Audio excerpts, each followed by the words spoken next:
জোর করে ভাইদের এবং বোনেদের বলতেছি, আমি যে ধর্মে জন্মগ্রহণ করছি, যে ধর্মে বড় হয়েছি, সেই ধর্মটা ত্যাগ করে আমি আসছি। এখন এই লোক আমারা ছেড়ে দিতে চাচ্ছে।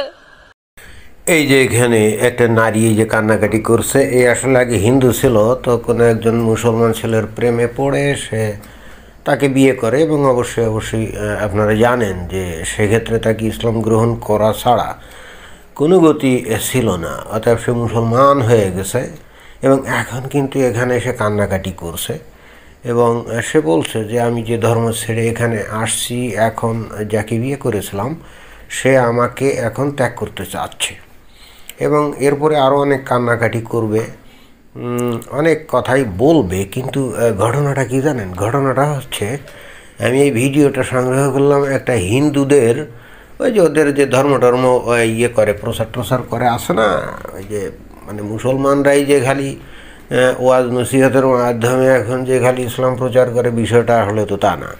হিন্দুরাও এখন এই হুজুরদের দেখা দেখি তারাও কিন্তু এখন তাদের যে ধর্ম, সনাতন হিন্দু ধর্ম, ইহা যে কত প্রকারে মহান এবং কত প্রকারে বৈজ্ঞানিক এবং কত প্রকারে মানবিক এবং কত প্রকারে সত্য, রাইট? তো এইটা প্রচারের জন্য তারাও কিন্তু নানা রকম অপকৌশল তারা কিন্তু গ্রহণ করছে। এখন আমি অপকৌশল কেন বললাম? আসলে ছবিটা দেখে আমার প্রথমত বিশ্বাস হয় নাই। তাহলে আমার কাছে কেন জানি মনে হচ্ছে যে ওই যে চ্যানেলের লোকজন আর কি কোনো একটা মেয়েকে ধরে এনে হয়তো 200-500 টাকা দিয়েছে। একে দেখলেও তো অনেকটা মানে একটু গরিব টরিবির মতো মনে হয় না? চেহারা ছবিও তো অতটা চেক নাই না, কাপড় চোপড় দেখলেও তো খুব একটা সম্পন্ন পরিবারের মনেও হয় না।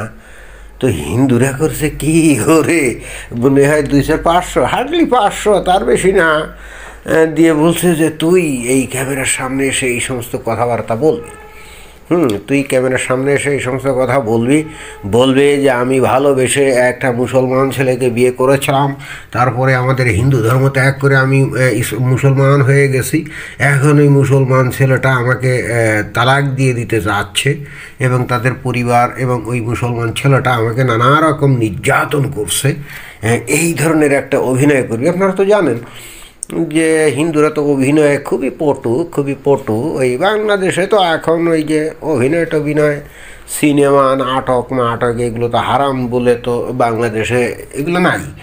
আর মুসলিম মেয়েরা কিন্তু অভিনয় জানেও না, করতেও পারে না, তাই না? তাহলে এটা আমি এই কারণে বললাম যে এখন যেহেতু এইগুলো হারাম বলে উচ্ছেদ হয়ে গেছে, তাহলে নতুন কি যারা আছে তারা তো এগুলো জানে না। তাহলে এই যে হিন্দুরা দেখছেন কি ভয়ঙ্কর অবস্থা, নিশ্চিতভাবে ওই যে 500 টাকার বিনিময়ে এই কাজটা এরা করেছে। তো এরা কত গভীর ষড়যন্ত্রে লিপ্ত। আচ্ছা দেখি এই মেয়েটা আর কি বলে, এবং আপনারাই দেখবেন যে বিষয়টা হলে এখানে একটা ড্রামা তৈরি করা ছাড়া আমার কাছে এটা কিন্তু মোটেও সঠিক কোনো ঘটনা মনে হচ্ছে না। তো আরেকটু শোনা যাক। তারা ঘরের মধ্যে আলোচনা করে, আমি মানুষ এসে করে বলে আমার নাকি কোর্টের মাধ্যমে কিস্তিতে টাকা শোধ করে আমার ছেড়ে দেবে। হ্যাঁ, তো খারাপ কি বলছে ইসলামে? মানে তুমি যদি সত্যিকার অর্থে মুসলমান হয়ে ওই মুসলিম ছেলেকে ভালোবেসে বিয়ে করে থাকো, এখন তোমাকে হয়তো পছন্দ হচ্ছে না, এখন সে ছেড়ে দিবে, এটা তো পারে। ইসলামে তো এই বিধান আছে। তুমি কি ইসলাম গ্রহণের আগে এগুলো জানতে না? তুমি কি দেখো না যে মুসলিম সমাজে এই যে আজকে বিয়ে করলাম, কিছুদিন পরে তাকে তালাক দেওয়া, ইচ্ছা করলে কিন্তু সেটা দেওয়া যায়। অর্থাৎ এখানে পুরুষটা যদি মনে করে যে ওই স্ত্রী তার আর ভালো লাগে না, সে জাস্ট মুখে 3বার বলবে যে তোরে তালাক দিলাম, তালাক হয়ে যাবে, একেবারে ক্লিয়ার কাট। তো এটা কি তুমি একেবারেই জানতে না? তুমি কি মানে মঙ্গল গ্রহ থেকে পৃথিবীতে এসে পড়ছো নাকি? তবে হ্যাঁ, এখানে দেনমোহরের যে টাকা আছে সেটা তো তোমাকে পরিপূর্ণভাবে পেমেন্ট করে দিবে, এবং সেই ক্ষেত্রে তো ওই মুসলিম ছেলেটা অনেক মানবিক, ওই পরিবারটা অনেক মানবিক। তারা বলছে যে অ্যাট এ টাইম যদি দিতে না পারে তাহলে কোর্টে গিয়ে তারা এইটা কিস্তিতে তোমাকে শোধ করে দিবে, তাই না? তুমি যদি একটা হিন্দু ছেলেকে বিয়ে করতে আর তারপরে তোমাকে লাথি ওষ্টা এরকম করতো, নির্যাতন করতো, তুমি তো তালাকও দিতে পারতে না। আর যদি তুমি ওখান থেকে ভেগে আসতে, তাহলে তো কোনো টাকাই ভেদে না। সেক্ষেত্রে তুমি কেন যে এই যে কান্নাকাটি করছো, আর আমার মনে হয় যে ভাবিয়া করিও কাজ করিয়া ভাবিও না। তুমি যেহেতু আমি জানি না তুমি কি বাংলাদেশের নাকি, বাংলাদেশেই তো, তো বাংলাদেশে মুসলিম সমাজে তুমি তো এই ঘটনাগুলো অহরহ দেখো, এবং তোমার সামনে ইচ্ছা করলে তোমার স্বামী আরও 3টা বিয়ে করে হাজির করতে পারে, সেখানেও তোমার কিন্তু বলার কিছু নাই। সব কিছু জেনে শুনে তুমি যদি এই মুসলিম ছেলেকে বিয়ে করে থাকো, এখন কান্নাকাটি করে কোনো লাভ তো নাই, তাই না? কিন্তু তার চাইতে বড় কথা হচ্ছে, এত কান্নাকাটি করার পরও আমি কিন্তু কনভিন্স না যে এটা আসলেই বাস্তব কোনো ঘটনা। তুমি রীতিমতো এখানে অভিনয় করে যাচ্ছ, ইহাতে কিন্তু কোনো সন্দেহ নাই। তো দেখি আর কি তোমার বলার আছে। টাকা আমার চাই না, আমার কিস্তিতে শোধ করে দেবে, এগুলো আমি কিছু চাই না। আমি শুধু একটুকুই বলতে চাই যে আমি বললে আমি কোন ধর্মে মাটি হবে? যে স্বামীর আশ্রয় দিলাম, এই স্বামী আমার সাথে এইভাবে প্রতারণা করে গেল। বলে কি এখানে প্রতারণার কি হলো? এখানে প্রতারণার কি হলো? একজন মুসলিম ছেলে একটা মেয়েকে বিয়ে করলে, তুমি যদিও আমি জানি না হলে হিন্দু ছিলে কিনা, অভিনয় করছো কিনা, যদি যুক্তির ক্ষেত্রে ধরে নেইও যে তুমি আগে হিন্দু ছেলে তারপরে মুসলমান হয়ে তুমি একটা মুসলিম ছেলেকে বিয়ে করছো, তা তুমি যেহেতু বাংলাদেশেই থাকো, তুমি বাংলাদেশের মুসলিম সমাজ দেখো নাই যে সেখানে বৈবাহিক সম্পর্কটা ওই হিন্দুদের মতো অত স্ট্রং না। এখানে যে কোনো সময় স্বামী যদি অসন্তুষ্ট থাকে বা তার ভালো না লাগে, স্রেফ তালাক তালাক তালাক বললেই কিন্তু তালাক হয়ে যাবে। এখানে তো একেবারে সোজা সাপটা বিষয়।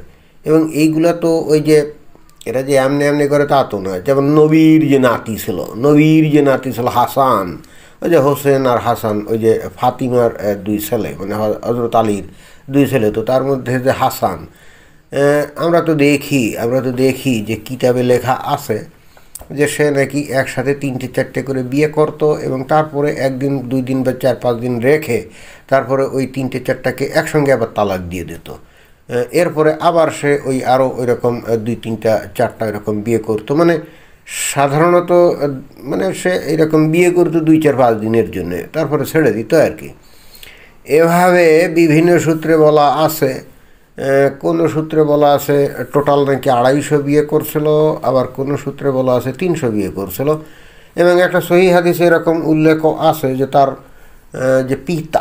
যে পিতা হজরত আলী, সে কিন্তু ওই যে মেয়েদের যে পিতাকে বলতো যে তোমরা আমার ছেলের সাথে তোমাদের মেয়েকে বিয়ে দিয়ে না, কারণ হচ্ছে যে বিয়ে দিলে তো 2-4-5 দিনের বেশি তো সে রাখবে না, এই জন্য সে তার বাপই এই কথাগুলো বলতো। তো এখানে বৈবাহিক সম্পর্কতে স্ট্রং না, সুতরাং এখানে যখন ইচ্ছে খুশি তালাক দেওয়া যায়। এবং এই ক্ষেত্রে শুধু স্বামীর ইচ্ছাটাই এনাফ, যথেষ্ট। এটা তো তুমি জানতে, তাই না? আর তোমাকে তালাক দিবেও বা না কেন, কারণ তুমি এই হিন্দু ঘর থেকে আসছো, তাই না? তো তুমি তো আর তোমার পিতার পরিবার থেকে তো কোনো সহায় সম্পদও তো আনতে পারছো। তাহলে ছেলেটার এখানে বিশাল লস হয়ে গেল না? ও যদি এখন একটা মুসলিম মেয়েকে বিয়ে করে, তাহলে মুসলিম পরিবার থেকে, মানে মেয়ের পরিবার থেকে কিছু সহায় সম্পদ পাবে তো। এবং তোমাদের চেহারা ছবি দেখে তো গরিবই মনে হচ্ছে, তো ওই ছেলেটাও নিশ্চয়ই গরিব, মানে খুব সম্পন্নতা মনে হয় না। তো তার তো কিছু টাকা পয়সা অর্থ সম্পদের তো একটা আশা আকাঙ্ক্ষা আছে, তা তুমি তো সেটা পূরণ করতে পারো না। এবং এছাড়াও আরও একটা জিনিস, মানে যেটা আসলে খুবই গুরুত্বপূর্ণ, যেহেতু তোমাকে একবার মুসলমান করতে পেরেছে, তাহলে ওই ছেলেটা এবং তার 14 গোষ্ঠী এখন বেহেশতে চলে যাবে। এখন তুমি কান্নাকাটি করো আর যাই করো, কিছুতেই কিছু যায় আসে না, কি যায় আসে? সো এখন তার উদ্দেশ্যে কিন্তু সফল, সে কিন্তু এখন 14 গোষ্ঠী শুদ্ধ কিন্তু বেহেশতে চলে যাবে। এখন তোমাকে তালাক দিক আর যাই দিক, তাতে তো কিছুতেই কিছু যায় আসে না, যা আসে তার উদ্দেশ্য কিন্তু পূরণ হয়ে গেছে। অর্থাৎ এখন সে তোমাকে রাখার দরকারটা কি? আর তুমি দেখতে শুনতে এমন কিছু আহামরি না, তাহলে তোমাকে দেখে তো তার মনও ভরে না, তাই না? তো অর্থাৎ এটাই তো হওয়ার কথা। এবং সেক্ষেত্রে তোমার কান্নাকাটি করে তো তোমার কোনো লাভ নেই। এভাবেই বাংলাদেশে কিছু কিছু মুমিন ওই মানে হিন্দু মেয়ে আছে যারা আসলে বুঝে না যে আসলে মানে যৌবনের জ্বালায় অনেক সময় তারা এরকম এরকম প্রেমে পতিত হয়, কিন্তু তারা একবারও চিন্তা করে না যে এইরকমভাবে যদি প্রেমে পতিত হয়ে নিজ কুল ধর্ম পরিবার সবাইকে ছেড়ে দিয়ে সে যদি এরকমভাবে কারো হাত ধরে চলে আসে, পরবর্তীতে কোনো ঘটনা যদি ঘটে, মানে যেটা নাকি মেয়েটার ঘটছে বলে এখানে বলা হচ্ছে, তখন এই মেয়েটার কিন্তু কোনো কুলে যাওয়ার কোনো জায়গা থাকে না। ওর পিতামাতাও কিন্তু ওকে স্থান দিবে না, ওর যে ভাই ব্রাদার তারাও কিন্তু তাকে কোনো স্থান দিবে না। সুতরাং এ থেকে হিন্দু মেয়েগুলার আসলে কোনো শিক্ষণীয় কিছু আছে কিনা আমি ঠিক জানি না, তবে অবশ্যই ভাবিয়া করিও কাজ, করিয়া ভাবিও না, এটাই হলো আমার সর্বশেষ বক্তব্য। তো ধন্যবাদ।